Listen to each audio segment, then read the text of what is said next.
Doctor Lakshman Singh Bisht बटरोही द्वारा लिखित एक फीचर इलाहाबाद। चलिए इलाहाबाद का पाठ सुनते हैं मेरी आवाज़ में। गुलाबी सुबह की शुरुआत होती है और खामोश उजाला अपने पंजों को ढीला छोड़ता हुआ सा भीम का शहर में फैल जाता है। प्रयाग स्टेशन पर लखनऊ एक्सप्रेस की चीख सुनाई पड़ती है। चाथम लाइंस में मिलिट्री वालों का पहला सायरन बजता है। संगम से लौटते हुए कुछ महिलाओं और पुरुषों के हल्के से मंत्रोच्चार सुनाई पड़ते हैं। गलियों बाजारों में खोमचे वाले फिरने लगते हैं और अपने अपने मोहल्लों के तथाकथित क्रांतिकारी, राजनीतिज्ञ, समाजसेवी और साहित्यकार खोमचे नुमा होटलों में चाय की चुस्कियां ले रहे होते हैं। एक और दिन की शुरुआत होती है, एक ऐसे शहर से जो शहर होते हुए भी शहर नहीं है और जो कस्बा होते हुए भी कस्बा नहीं है। लंबा अरसा गुजर गया है जब यह कहा जाता था कि इलाहाबाद भारत का तीर्थ है। तब वास्तव में एक तीर्थ था। भारत में धार्मिक केंद्रों में से एक, उत्तर प्रदेश का प्रमुख शिक्षा केंद्र और हिंदी का एक प्रमुख गढ़। बहुत दूर दूर से लोग यहाँ आते थे। प्रयाग विश्वविद्यालय की धाकी कुछ और थी। देश के बड़े बड़े नेता, नीतिज्ञ और साहित्य सेवी इस विश्वविद्यालय ने दिए हैं। आज भी लोग आते हैं और सिविल लाइंस की सड़कों पर, चौक की तंग गलियों में या कटरे कर्नलगंज की सड़कों पर घूमते हुए बहुत कुछ ढूंढने की कोशिश करते हैं। उन लोगों को, उनकी छायाओं को, लेकिन वहाँ मिलता है एक खामोश ठहरा हुआ उजाला, ढीले पंजों वाला। लगता है जैसे इस शहर के गौरवमय अतीत ने इसे जकड़ लिया है। इतनी सख्ती से जकड़ लिया है कि शहर में एक ठहराव आ गया है। जैसे दूर से पंख फटफटाता हुआ कोई गिद्ध एक परिक्रमा लगाकर ऊपर ही ऊपर से भाग गया हो। जैसे गहरे काले बादलों का एक झुंड शहर में आते आते छितर गया हो। लगता है शहर अपनी ही कुंठाओं से खुद ही जकड़ गया है। इलाहाबाद शहर की कहानी भी पतनशील सामंती शहरों की ही तरह बाहर से आए हुए लोगों की कहानी है। यह एक आश्चर्य की सी बात है कि यहाँ का स्थानीय वर्ग आज भी वहीं पर है जहाँ बहुत पहले था। आज भी वह चूने कत्थे के लोटों को पीतल की सींग से खड़खड़ाता हुआ आपसे कह लेता है, का करी भैया, जमानवा बड़ा खराब आए गए हमरे देखत देखत। या फिर कुछ एक वकीलों, एडवोकेटों के पुराने काले गाउन और सफ़ेद रिबनों वाले शरीर और पुरानी फोर्ड कारें जो या तो पिसकर रंग उतार चुकी हैं या हर दूसरे तीसरे साल पोत दी जाती हैं। या फिर सामंती संस्कारों वाला यह वर्ग जिसके कुछ एक मकान और कुछ दुकानें बची हैं, जो हर तीसरे रोज़ बुझती हुई आंखों से किराएदार के पास जाकर चुपके से कह लेता है, भैया 5 रुपए हों तो दे दे, किराए में काट लियो। या फिर पतनशील समाज की सीमा पर ही अटका हुआ निम्न मध्य वर्ग जो भांग की गोलियों को खा खाकर बीते हुए कुछ अनुभवों को गली के किसी भी कोने में सुनाता रहता है। इलाहाबाद का जो कुछ भी अपना गौरवमय अतीत है या जिसके कारण उसका अपना एक व्यक्तित्व है, वह बाहर के लोगों के द्वारा निर्मित है।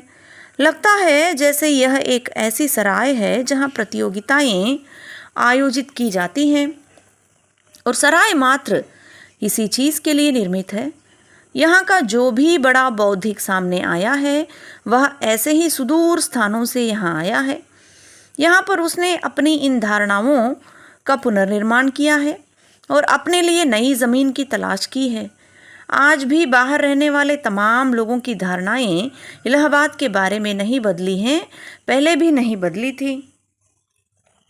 इलाहाबाद जो बाहर से दिखाई देता है, अंदर से कहीं अलग किस्म का है। यहाँ आकर लोगों की वे सारी धारणाएं खंडित हुई हैं और इस विशाल सराय में उन लोगों ने फिर से एक नए संसार का निर्माण किया है। और यही कारण है कि इस सरायनुमा शहर में नए ढंग से पनपता हुआ एक और आदमी पैदा होता है। और यही कारण है कि इलाहाबाद से नारे नहीं उठते, शोर नहीं होता, लेकिन आंदोलनों का जन्म यहीं से होता है। उत्तर की ओर इलाहाबाद विश्वविद्यालय की विशाल इमारत के बाद इस कस्बे नुमा शहर की शुरुआत होती है। विश्वविद्यालय का कला संकाय और स्वराज्य भवन आमने सामने ओंघते हुए से एक दूसरे की चुनौतियों की प्रतीक्षा करते रहते हैं।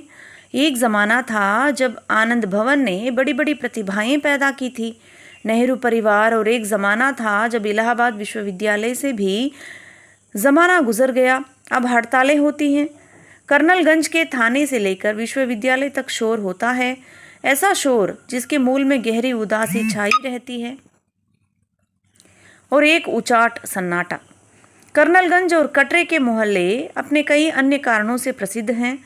रात को थोड़ी देर हो जाने पर कटरे की तंग गलियों में घूमते हुए या रिक्शे पर जाते हुए आपको कोई तहमदधारी जवान रोक सकता है और जेब खाली कर देने का आदेश दे सकता है। मगर इलाहाबाद अपनी क्रूरताओं के बाद भी कहीं शायद संस्कारों से बहुत सीधा साधा शहर है। रास्ते चलते किसी से रास्ता पूछिए तो आपको काफ़ी दूर तक पहुंचा भी देगा, और इसी तरह की धीमी चाल से यह शहर रेंगता रहता है।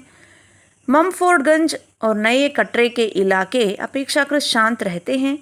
दूसरी ओर चैथम लाइन्स में मिलिट्री अफसर रहते हैं जो इस शहर की आत्मा के अनुकूल नहीं होने के कारण अलग ही लगते हैं।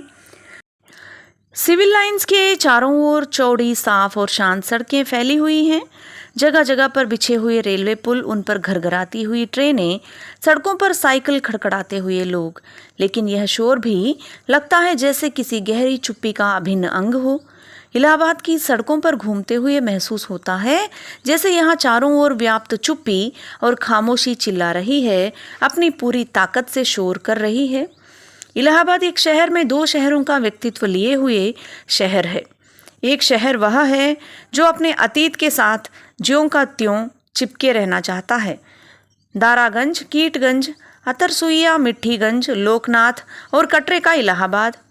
दारागंज विशेष प्रयोजन के कारण बसाया गया इलाका है। यूँ इतिहासोक्ति के अनुसार इसे शाहजहां के बड़े बेटे दारा शिकोह ने बसाया था, पर यह प्रयाग का दशाश्वमेध है, घाटों और तीर्थ यात्रियों का इलाका।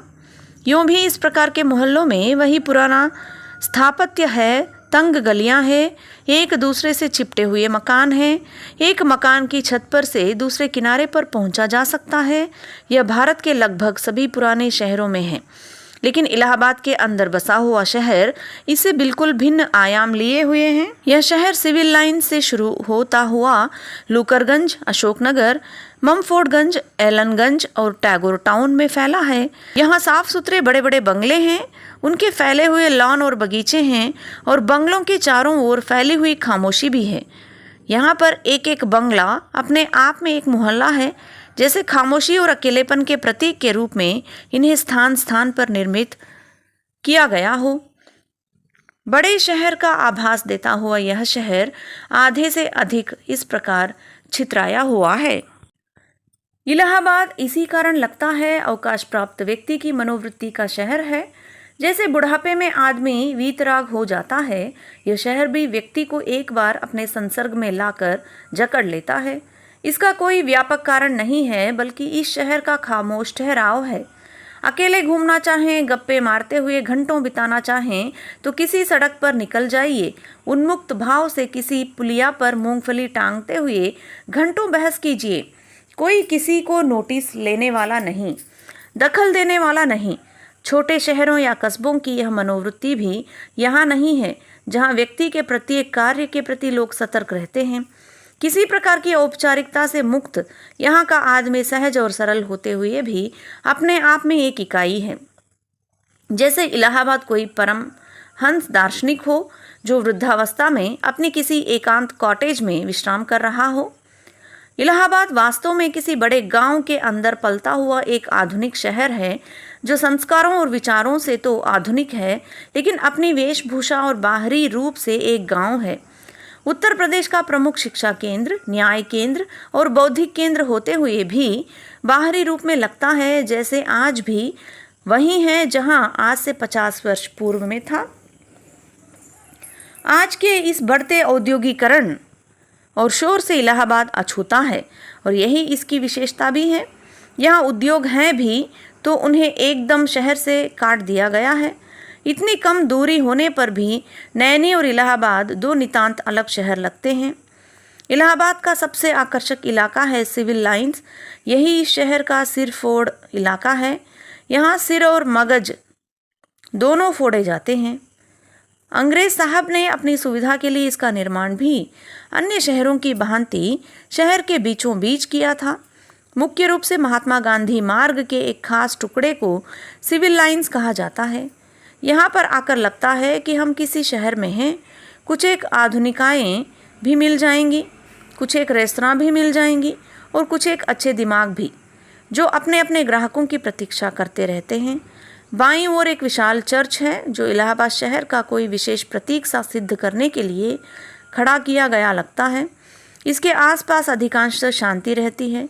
एक तरफ हाई कोर्ट का विशाल भवन है, एक और इलाहाबाद जंक्शन है, एक और विख्यात इंडियन कॉफ़ी हाउस है और एक और शिक्षा विभाग के कार्यालय। शायद इतने सारे लोगों को कह सकने के लिए ही इस चर्च का निर्माण किया गया है। ये चारों स्थान जनता के प्रमुख अंग हैं और ईसा मसीहा की कृपा से चारों जगहों में हर प्रकार के लोग आते जाते रहते हैं। इलाहाबाद साहित्यकारों का ट्रेनिंग सेंटर है। यहाँ का हर साहित्यकार आपको ऐसा कहता हुआ मिलेगा।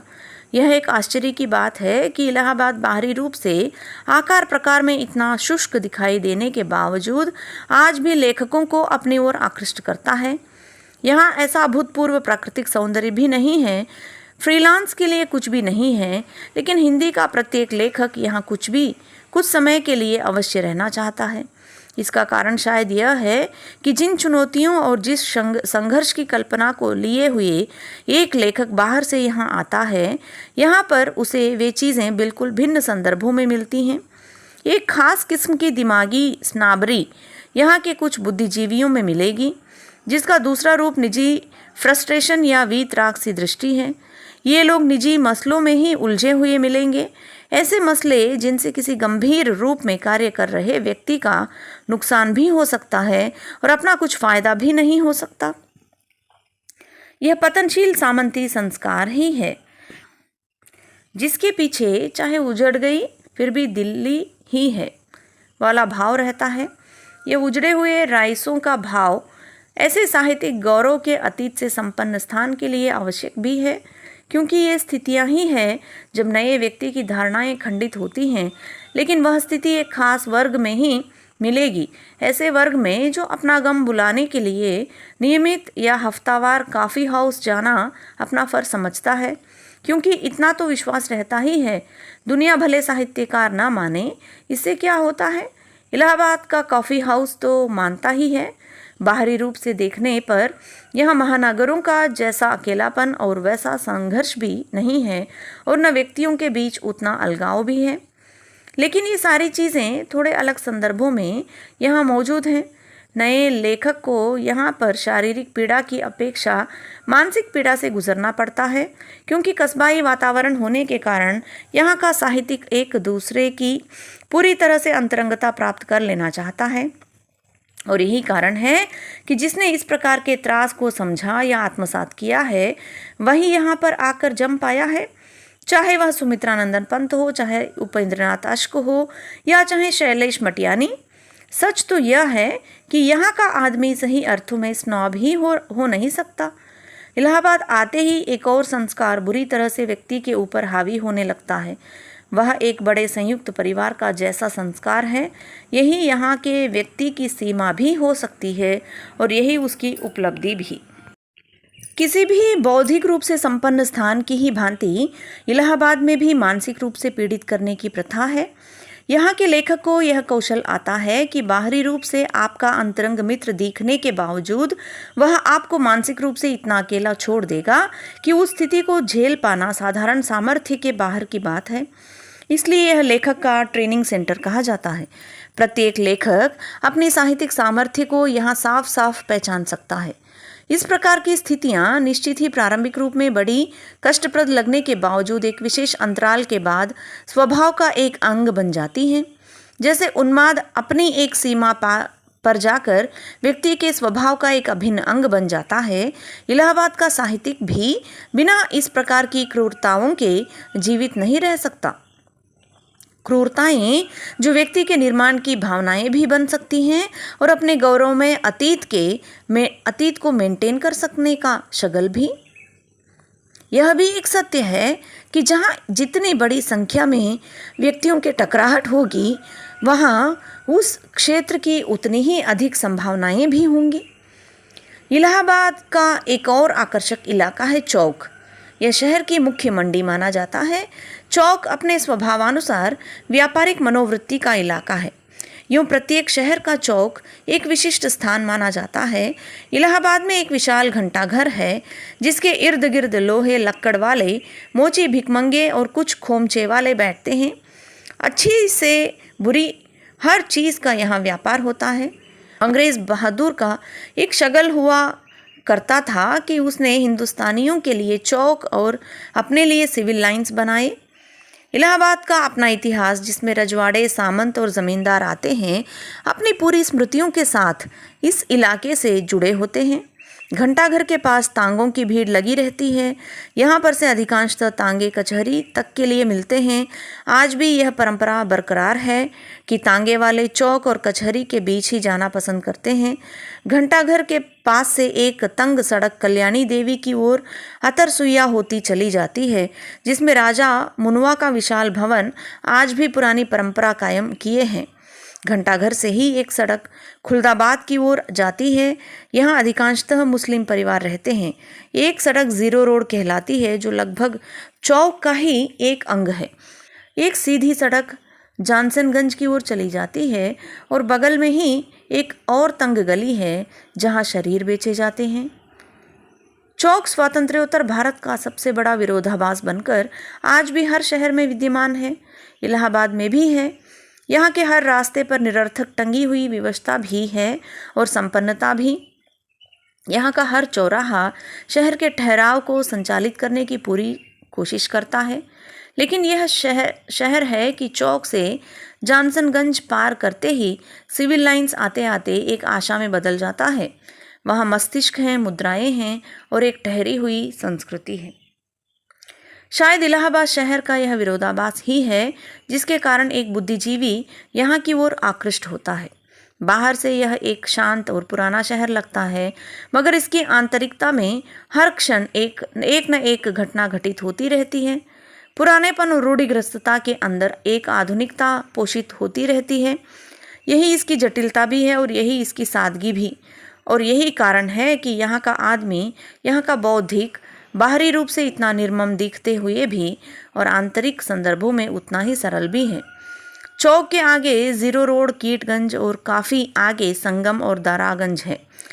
निराला का निवास क्षेत्र दारागंज इलाहाबाद के सामंती संस्कारों का सबसे अच्छा उदाहरण है। गलियों और सड़कों पर घूमते हुए लगता है जैसे किसी विशाल प्राचीन खंडहर के अंदर घूम रहे हों। दारागंज को यदि दूर से देखा जाए तो यह गंगा के किनारे बसा हुआ किसी प्राचीन वास्तुशिल्पी का विशाल निवास स्थान जैसा लगता है। और एक ट्रेन गुजरती है, एक सायरन बजता है, एक खोमचे वाला गली के किसी एक अपरिचित कोने से गुजरता हुआ निकल जाता है। सन्नाटे के बीच कुत्तों का एक समूह भौंकता है या सुनसान सड़क पर कोई रिक्शे वाला रिक्शा फटफटाता हुआ चला जाता है। मगर यह शहर एक सुबह से लेकर शाम तक बंद शीशे के अंदर हवा के बुलबुले की तरह बुलबुलाता रहता है। लगता है जैसे यह ठहरा हुआ निष्प्राण है, लेकिन इस एक दिन में यहाँ बहुत कुछ हो गया होता है। दूसरे दिन की प्रतीक्षा के साथ एक और नया विशद अध्याय जुड़ गया होता है।